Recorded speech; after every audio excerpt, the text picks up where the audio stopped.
Unscripted.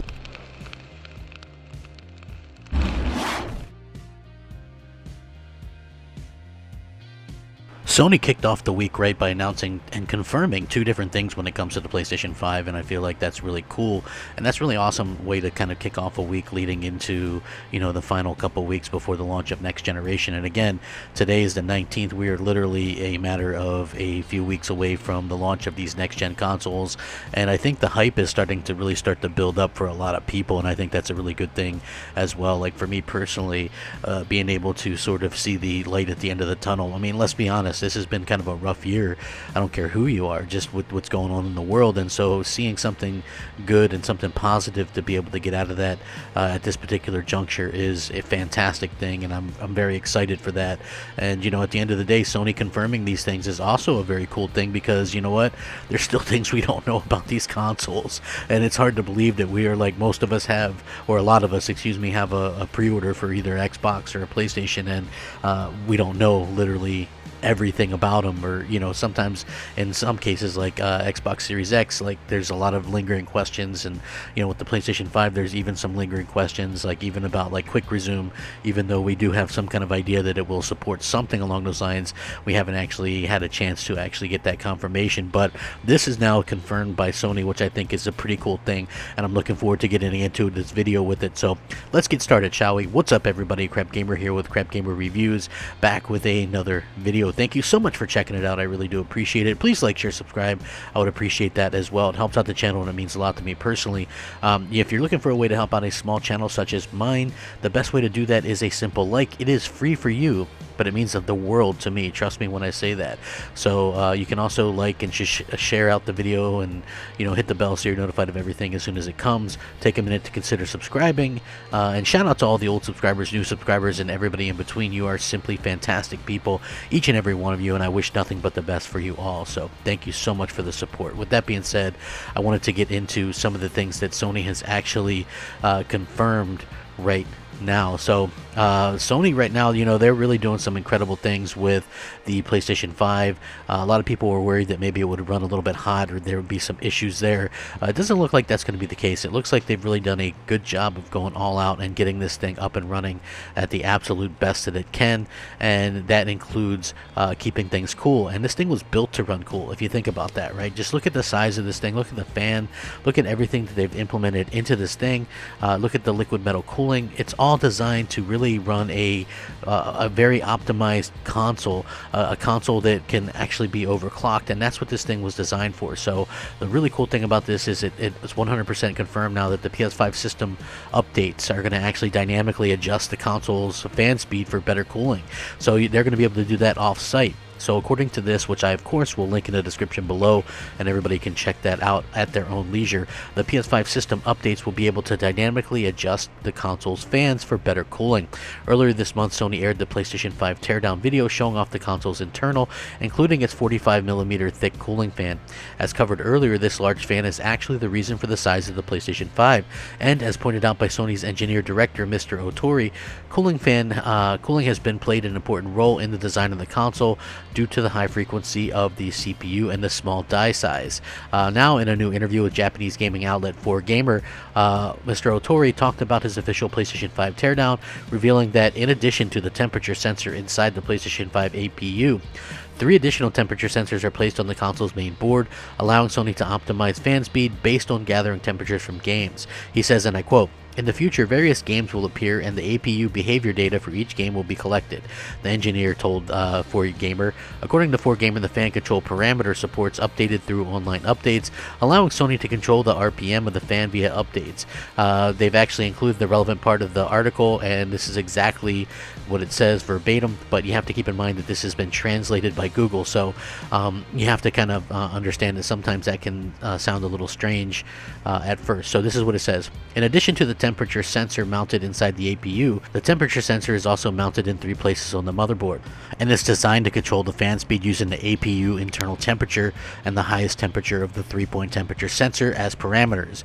This fan control parameter is interesting because it also supports updates with online updates. Based on this, there is a plan, to advance the optimization of fan control. It is said that the thermal design of the PlayStation 5, including the rotational speed of the air-cooled fan, is taking a margin with plenty of room. When a game that continues to be under heavy load for a long time appears, it is also possible to increase the rotation of the fan and enhance cooling performance even at the expense of the quietness. So it's very interesting to see that they're going to be able to sort of update what's going on with the thing off-site. So if there's a game that really requires a heavy amount of cooling, they're going to be able to do that, and it's going to be something that's implemented quite easily. And so I think that that's something that's really pretty cool, and at the end of the day really kind of showcases exactly what they're going to be able to sort of go after with this. But that wasn't the only bit of news that was actually confirmed by Sony. That was actually like the good news, and I feel like there was also a little bit of negative news. I don't really know about negative, but it really just kind of depends on kind of where you stand with some of this stuff, because at the end of the day, realistically, it does come down to the amount of storage and stuff like that you have as a gamer. That's going to be something that we all kind of take with us just as fans or whatever. So we do have an idea now. PlayStation 5 UI Image now has confirmed the 664 gigabyte storage limit for internal use from the solid state drive, which I will link this as well. So Sony's recent PS5 UI reveal has seemingly confirmed previous murmurs about the console's internal solid state drive, featuring about 664 gigs of storage place, with about 20% off the device reserved for the system OS. The rumor first cropped up earlier in the month with an image of what was reported to be a snapshot of the PlayStation 5 UI, showcasing a limit of 664 gigabytes for storage. Obviously, this was taken with a grain of salt at the time, but since Sony's official showcase for the console, a YouTube video now has actually popped up and confirmed that it's actually the real deal. And as previously reported, the PlayStation 5 solid state drive has about 825 gigabytes, and if the above video is correct, it looks like Sony is indeed keeping roughly 20% back for system operations. The hardware manufacturer hasn't announced this officially yet, but so keep that in mind. But it does look like this is starting to add up, that more and more places are officially revealing it, that it is 664 gigabytes. And again, I think if you're going into next generation, the thing that you can kind of take with you is the fact that this was going to be pretty obvious that file sizes are increasing. But there's also some good news. I mean, we are getting some of this compression technology that is actually doing a pretty good job with compressing some of the things. Like if there's a tree, they don't have to like double the tree or anything like that. They're really kind of able to just go out there and just do the one tree or whatever. So I think that that's something that's really cool. And I also think that it's pretty cool that they're able to sort of have such a fast solid state drive to begin with. Like you would think that it would be like a hassle or whatever, but it's really not. It's just one of those things. And honestly, for it to be the same price pretty much as the Xbox Series X, which is less than 2 times the speed, that's an incredible value if you really think about it. It's a huge advantage. It's like paying the same amount for a car that's twice as fast, So again, I think Sony does have a lot of advantages going for themselves, and I think that that's something that a lot of people in general are pretty excited about. And I feel like that's something that, for me personally, it does get me excited as well about it. And the future is going to be very cool to see that, because we also saw Microsoft sort of talk about that. They did a Kotaku interview with Phil Spencer, and they were asked whether eventually Microsoft would offer a faster solid state drive in the new Xbox consoles to compete with the quote blazing solid state speeds of the PlayStation 5, which are expected to radically reduce game load times and more. And Phil Spencer said he thinks, like you've seen in past generations, that they're going to iterate on the hardware that they've already started.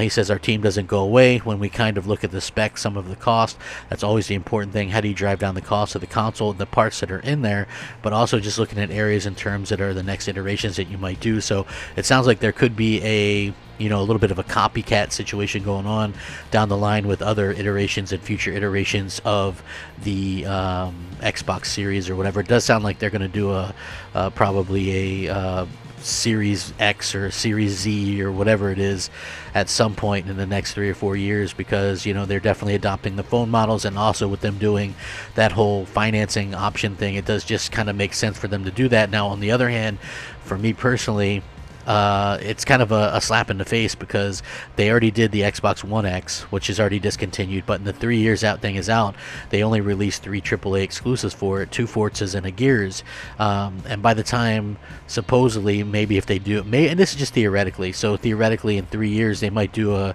console refresh, a mid-gen refresh of the Series X, and basically, so 2023, which is basically when we're going to start getting these exclusives like Avowed and Everwild and these type of exclusives to begin with. So 2023, 2024, and so that means basically if you buy a Series X or Series S, you're not really going to have access to any of these exclusives until the next iteration comes out anyway. So it's kind of screwing you over twice. If you think about it, I mean, I'm sure there's going to be Halo or whatever, but I just think that if they do a mid-gen refresh, that it's probably going to upset some people, myself included. I mean, who wants to sit there and we're told to just wait, and then we come out and we just kind of see this situation where these things just aren't up to par or whatever. So hopefully this is something that that that maybe doesn't come to pass. I don't know, since they're already coming out with 2 different versions, but it's going to be interesting to see how this all plays out. But I would love all your guys' thoughts and opinions. Please stay safe, happy, and healthy, and thank you for enjoying one of my videos if you decided to watch, and have a fantastic night. Rack 'em up. Game on, my friends. Game on. Take care of each other. Have a good day. Crapgamer out. Unscripted.